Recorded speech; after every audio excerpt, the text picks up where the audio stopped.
تو اب اس ریالٹی کو آپ مان رہے ہیں کہ عمران خان کے بغیر یہ سسٹم نہیں چل سکتا، عمران خان سے بات چیت کیے بغیر یہ ملک نہیں چل سکتا۔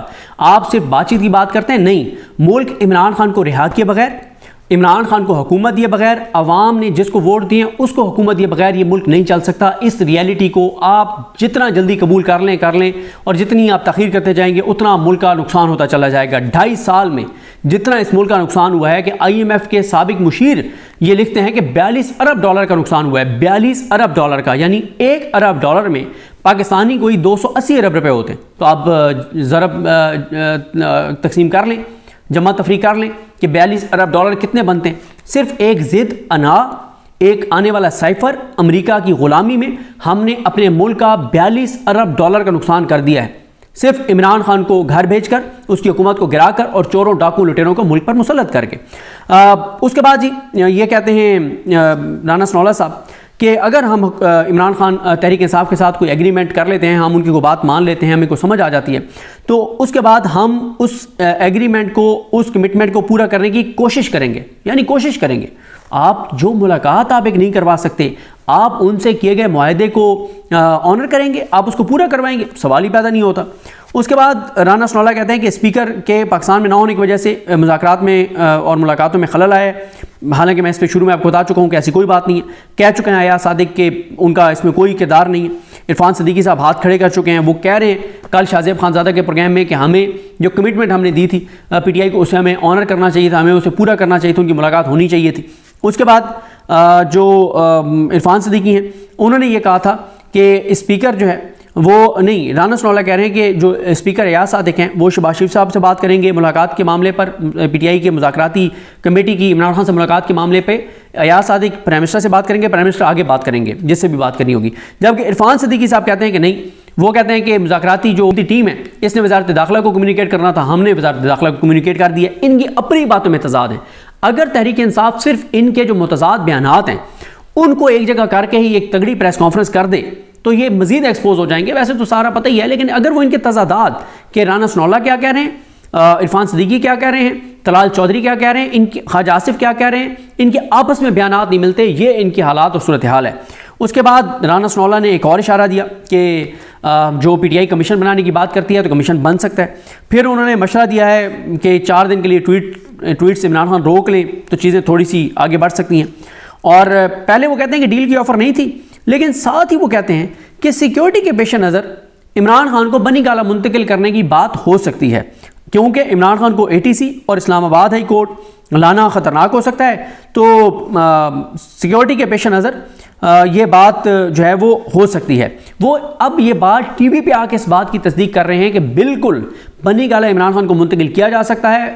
وجہ کیا بنائی جائے گی؟ سیکیورٹی وجہ بنائی جائے گی، اور مطلب وجہ جو بھی ہو، پہلے تو آپ جب عامر فاروق صاحب کی عدالت میں عمران خان کہتے تھے کہ مجھے سیکیورٹی تھریٹ ہے، تو عامر فاروق صاحب کہتے تھے کوئی تھریٹ نہیں ہے، لے کے آؤ، اور عامر فاروق صاحب عمران خان کو جو پرانی ہائی کورٹ ہے وہاں باہر گاڑی سے اترواتے تھے اور پیدل اندر بلواتے تھے، اور اس کی وجہ پھر بعد میں سمجھ آ گئی کہ کیوں عمران خان کو گاڑی سے اتروا کے اور وہ پیدل اندر لاتے تھے اور لانے کا کہتے تھے، کیونکہ عمران خان کو وہاں سے گرفتار کرنا مقصود تھا اور غیر قانونی طور پر، تو اس لیے عامر فاروق صاحب عمران خان کی گاڑی اندر نہیں آنے دیتے تھے۔ اس کے بعد رانا ثناءاللہ کہتے ہیں کہ یعنی وہ امکانات کہہ رہے ہیں۔ اب رانا ثناءاللہ نے ایک اور بہت اہم بات کی ہے۔ پہلے رانا ثناءاللہ نے کہا ایک بار، میں نے جس کو رپورٹ بھی کیا تھا، کہ فیئر بات کرنی چاہیے۔ PTI نے جب مذاکرات کی ٹیبل پہ ہمارے ساتھ بیٹھے ہیں تو انہوں نے پہلے اپنے کارکنان کی رہائی کی بات کیا، اور انہوں نے کہا کہ اینڈ میں عمران خان رہا ہونا چاہیں گے، اور عمران خان بھی یہی چاہتے ہیں۔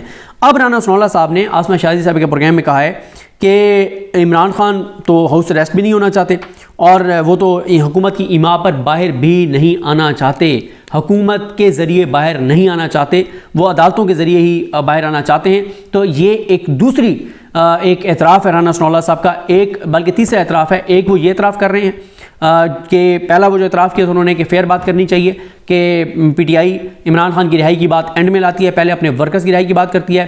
دوسرا اعتراف جو رانا ثناءاللہ نے آج یہ عاصمہ شازی صاحب کے پروگرام میں کیا ہے کہ بالکل سیکیورٹی وجوہات پہ عمران خان کو بنی گالہ شفٹ کیا جا سکتا ہے، کہیں اور شفٹ کیا جا سکتا ہے، اور یہی بات علیمہ خان کہہ رہی ہیں، یہی بات تحریک انصاف کے لوگ کہہ رہے ہیں۔ اور تیسرا جو ہے وہ رانا ثناءاللہ جو ہے یہ اس بات کا بھی اعتراف کر رہے ہیں کہ عمران خان ہاؤس اریسٹ نہیں ہونا چاہتے، اور عمران خان حکومت کے ذریعے باہر نہیں آنا چاہتے. تو یہ اس وقت صورتحال ہے. عمران خان جیت رہا ہے, اس کا بیانیہ جیت رہا ہے, عوام کی جو اس سے توقعات ہیں اس کا عمران خان مان رکھ رہا ہے, بھرم رکھ رہا ہے, اس پہ عمران خان پورا اتر رہا ہے. تو دیکھتے ہیں جی چیزیں کیسے آگے بڑھتی ہیں. لیکن یہ بہت بڑی ڈیولپمنٹ ہے رانا ثناء اللہ کے ٹی وی پہ آ کے یہ اعتراف کرنا کہ عمران خان کو سیکیورٹی وجوہات پر بنی گالہ شفٹ کیا جا سکتا ہے, کمیشن بھی بنایا جا سکتا ہے, اور وہ اس بات کا بھی اعتراف کر رہے ہیں کہ ڈائیلاگ سے ہی ملک چل سکتا ہے, ڈیڈ لاک سے ملک نہیں چل سکتا. تو کہاں ہیں وہ مریم نواز کے بیانات؟ انہیں کہنا معافی مانگیں کہ دہشت گردوں کے ساتھ بات چیت نہیں ہوتی, یہ ہوتا ہے, وہ ہوتا ہے, کہ نہ کریں نا بات چیت. اگر آپ عمران خان کے بغیر چلا سکتے ہیں ملک تو چلا لینا. 2.5 سال تو آپ نے کر کے دیکھ لیا. ہر ظلم, جبر, ستم, بربریت آپ نے عمران خان اور تحریک انصاف کے ساتھ کر کے دیکھ لی. 1.5 سال اس کو جیل میں رکھ کے دیکھ لیا.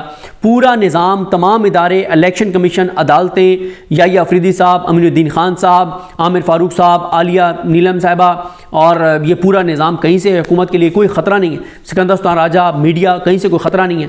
صرف عمران خان جو ہے, اور عمران خان بھی باہر نہیں ہے, وہ بھی جیل کے اندر ہے. تو چلا لینا آپ سسٹم, اتنا سارے آپ کے ساتھ ہیں تو چلا لیں آپ سسٹم. لیکن آپ نہیں چلا پا رہے. وجہ یہی ہے کہ لوگ اس فارم 47 کی حکومت کو ماننے کو تیار نہیں ہیں. اوورسیز پاکستانی انویسٹمنٹ پاکستان میں نہیں کر رہے, جو وہ پراپرٹی کے اندر مختلف چیزوں کے اندر کرتے تھے. پاکستان کے اندر لوگ انویسٹمنٹ نہیں کر پا رہے, لوگوں کی سخت نہیں رہی, مہنگائی اتنی زیادہ ہے, عدم اعتماد اتنا زیادہ ہے, انسرٹینٹی اتنی زیادہ ہے, عدم استحکام اتنا زیادہ ہے, اور مایوسی اتنی زیادہ ہے, اندھیرا اتنا زیادہ ہے کہ چیزیں آگے نہیں چل پا رہی. اور انہوں نے جو تباہی اور بربادی پھیری ہے, انڈسٹریاں بند, فیکٹریاں بند, ملیں بند, لوگ اجتماعی خودکشیوں پر مجبور, 2 وقت کا کھانا مشکل, تنخواہ دار طبقہ پریشان, کاروباری لوگ پریشان, تاجر پریشان, دکاندار پریشان, کسان پریشان, ہر یوتھ پریشان, مزدور پریشان, ریل اسٹیٹ, کنسٹرکشن, ہر طرف ہی مایوسی اور اندھیرا ہے. کہیں ایک سائڈ سے بھی کوئی خوشی کی خبر نہیں ہے, کوئی سکھ کا سانس نہیں ہے جب سے یہ حکومت آئی ہے. اور یہ ہے ہماری ایک افسوسناک صورتحال. لیکن امیدیں بہت زیادہ ہیں, اور امید یہی ہے کہ چیزیں انشاءاللہ بہتر ہوں گی, کیونکہ جہاں پہ یہ ملک کو لے آئیں اس سے آگے کہاں لے کر جا سکتے ہیں. 26 نومبر تو کر کے دیکھ لیا, اس سے زیادہ اور آپ کیا کر سکتے ہیں. بسم اللہ الرحمن الرحیم. آج میں جو مذاکرات کے حوالے سے حکومت کے مختلف دعوے آ رہے ہیں اور مختلف باتیں ہو رہی ہیں, اس کے حوالے سے بات کرنا چاہتا ہوں. اور اس کے حوالے سے جو ہے نا, یہ خواجہ آصف جو مسلسل اور مریم نواز جس طرح بات کر رہی ہے اور یہ کوشش کر رہی ہے کہ ہر ممکن طریقے سے اس مذاکرات کو جو ہے ناکام بنایا جائے, اور پھر کہا جا رہا ہے کہ عمران خان ٹویٹ کر رہے ہیں. سب سے پہلے تو یہ کہ ہم مظلوم پارٹی ہے, ہمارے ساتھ ظلم ہوا ہے. 26 نومبر کو ہمیں اپنی بنیادی حقوق سے روکا گیا, نہتے شہریوں پہ گولیاں چلائی گئی, 90 کے حوالے سے جو رویہ رکھا گیا اس کے بارے میں بھی ہم مظلوم ہیں. ہمارے لوگوں کو ملٹری کورٹ میں جو ہے نا سزائیں دی گئی ہے, جو سبھی کسی صورت میں ملٹری کورٹ میں سزائیں نہیں ہو سکتی. اس کے باوجود جو ہے نا سارا الزام عمران خان کے اوپر لگایا جا رہا ہے. دیکھیں, ہم نے پاکستان کی خاطر اپنے جو تحفظات تھے, جو ہمارے کنسرن تھے, جو ہمارے حکومت سے مطالبات تھے, اس میں ہم نے کافی کمی کی تاکہ ملک آگے بڑھے. ہمیں پتہ ہے کہ اس وقت ملک ایک بہت مشکل حالت سے گزر رہا ہے. آپ کے سرحداتوں پہ جو صورتحال ہے, معاشی طور پر جو ملک جس طرح چل رہا ہے, ملک میں مایوسی ہے, نا امیدی ہے. ہم نے پاکستان کے خاطر ایک قدم آگے بڑھنے کی کوشش کی. حکومت کے جو ذمہ داران ہیں, رہنما اس کو برداشت کر رہے ہیں. میں صرف واضح کرنا چاہتا ہوں کہ نہ ہم کسی خوف پہ مبتلا ہیں, نہ کسی کی ڈر رہے ہیں.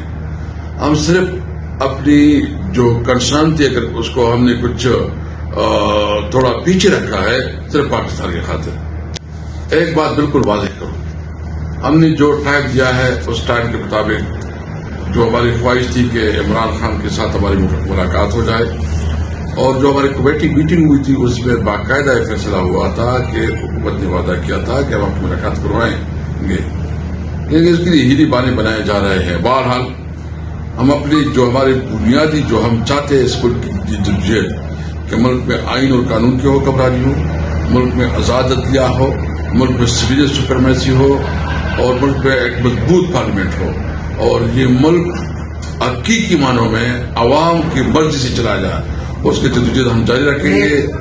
ہم ہر صورت میں اپنے موقف کے اوپر قائم ہیں, اور اس وقت عمران خان پاکستان کے نہیں دنیا کے ایک بہت بڑا لیڈر ابھر کر بن رہا ہے. وہ جیل میں جو صعوبتیں برداشت کر رہے ہیں, جیل میں جو مشکلات برداشت کر رہے ہیں, ملک کے لیے کر رہے ہیں, پوری قوم پاکستانی قوم جو عمران خان کے ساتھ کھڑے ہیں. یہ ذہن سے آپ نکالے کہ ہم کسی دباؤ میں آئیں گے, کیونکہ ہماری ایک کمٹمنٹ ہے نیگوسیشن کی, اس لیے ہم احتیاط کر رہے ہیں بات کرنے میں. ہم نے اس پاکستان کے لیے جدوجہد کرنی ہے, جو پاکستان جو قیدر کا پاکستان ہے. یہ مریم نواز اور خواجہ آصف جس طرح باتیں کر رہے ہیں, ہمیں بے انتہائی افسوس ہے. ہم سمجھتے ہیں کہ اس قسم کے رویے سے اگر وہ کوئی ہمیں تانے دے کے کوئی اس قسم کا مشن دینا چاہتے ہیں کہ ہم شاید کوئی مذاکرات کی بھیک مانگ رہے ہیں, ہم جو کچھ کر رہے ہیں پاکستان کے لیے کر رہے ہیں. ہمیں کسی کی پرواہ نہیں ہے, صرف پاکستان کی پرواہ ہے. پاکستان زندہ باد.